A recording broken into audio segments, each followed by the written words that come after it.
to welcome you to the kickoff of Catholic Reboot. You know, it dawned on me after my children started having children that there's this loss of the Catholic faith, mostly through a loss of educating, right? So many Catholics just stopped requiring that even the Catholic schools were teaching their children those deposits of faith. And then many lax Catholics just intentionally stopped teaching their children. Well, their children are now having children.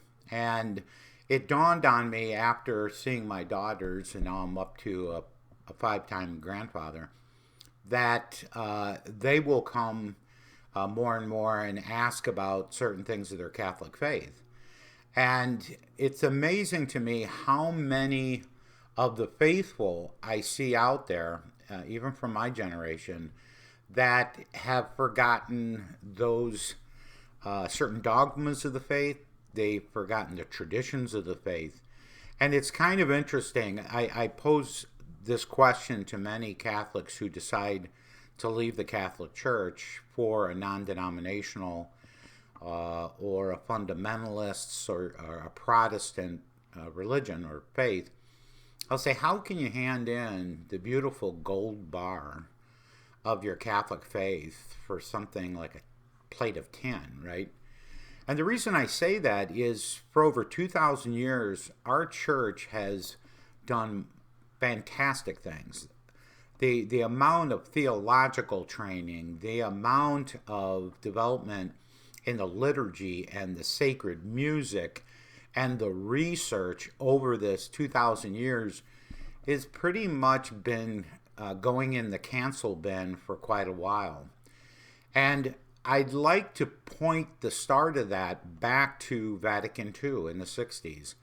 And what I find to be pretty awesome comparison is in Vatican II officially ended in 1965, but then it started getting implemented from that time until about 1970. It was pretty much baked in, and now all Roman Catholics were following Vatican II.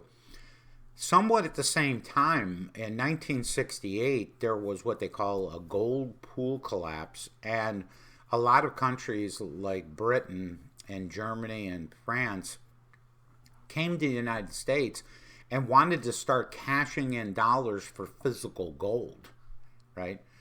And what ended up happening is in 1971, President Nixon had to officially close that gold window, so to speak, and by 1976, the dollar was no longer defined by gold, right? And you may say, well, what's that have to do with the Catholic Church? Well, I'd like to say around the same time period, the Catholic Church started handing away all its gold in its traditions. It started losing great devotions. It stopped in the basic catechism. And most importantly, which is much greater than any bar of gold or Fort Knox is full of gold, they handed away our beautiful Mass as well.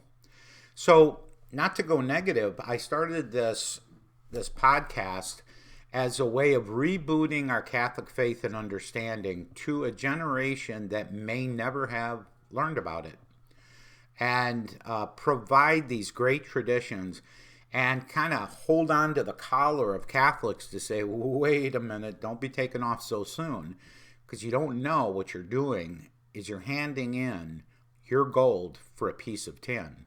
So I hope you enjoy these episodes that'll be coming out. I'm going to do my best to try to draw in some priests to discuss certain matters, maybe even a bishop once in a while.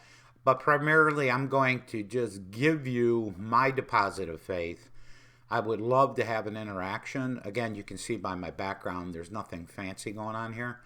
The emphasis is not going to be on the backdrop. It's going to be on the content I bring you.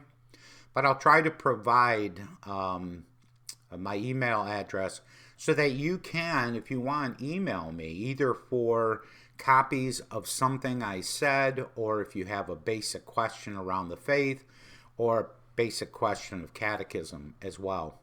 That's an old-fashioned term you don't hear anymore, Catholic catechism. So thank you for joining me on this kickoff.